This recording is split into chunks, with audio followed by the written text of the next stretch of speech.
дар Қирғизистон як самти нав маъруфият пайдо мекунад. Лагерҳои тобистонаи исломӣ барои духтарон. Дар хусуси яке аз ин лагерҳо шабакаи телевизионии «Настоящее время» хабари танқидӣ тайёр кардааст. дар лагере ки онро рӯзноманигорон зиёрат намуданд, 60 нафар духтарони аз 9 то 12 сола таълимоти динӣ мегиранд. дар рӯзҳои корӣ дар мактаб зиндагӣ бурда, рӯзҳои истироҳат ба назди волидон фиристода мешаванд. муассисони лагери тобистона мегӯянд, ҳадафи аслӣ аз таъсиси чунин лагерҳо таълим додани қавонини суннатии исломӣ ба кӯдакон аст. муҳаббат Сулаймонова, омӯзгори лагери динии мазкур, ба рӯзноманигор гуфт, онҳо дар тарбияи дурусти фарзандон ба волидон кӯмак мекунанд.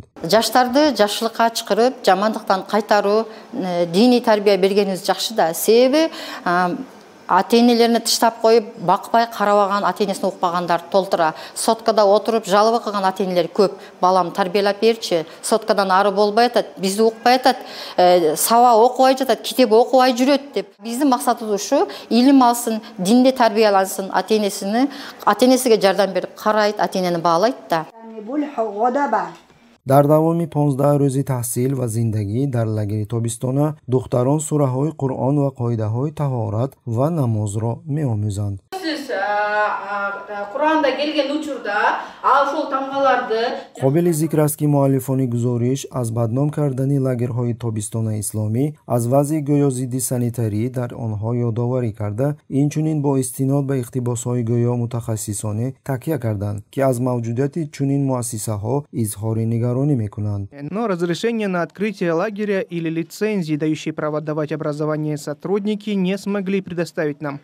Кыздар санитардык нормаларга туура келбеген шартта жашайт. Настоящее время як шабакаи фаръии радиои Озодӣ ва Садои Амрико буда, аз ҳисоби грантҳои Конгресси Иёлоти Муттаҳидаи Амрико маблағгузорӣ мешавад ва расман ҳадафи худро ҳамчун пешбурди арзишҳо ва институтҳои демократӣ муайян мекунад. дар Қирғизистон муҳаррирони тамоми расонаҳои дар боло номбаршуда мавқеи бениҳоят зидди исломиро ишғол намуда, пайваста гузоришҳои интиқодӣ дар бораи дин ва фаъолони исломиро нашр мекунанд. бояд гуфт ки аҳолии Қирғизистон таи даҳсолаҳои охир дар бозгашт ба арзишҳои таърихии исломии худ як пешравии бузург ба даст оварданд. масалан, дар васоити ахбори омма зуд нашрияҳое пайдо мешаванд ки сокинони баъзе маҳаллаҳои аҳолинишини кишвар аз нӯшидан ва фурӯхтани нӯшокиҳои спиртӣ худдорӣ мекунанд.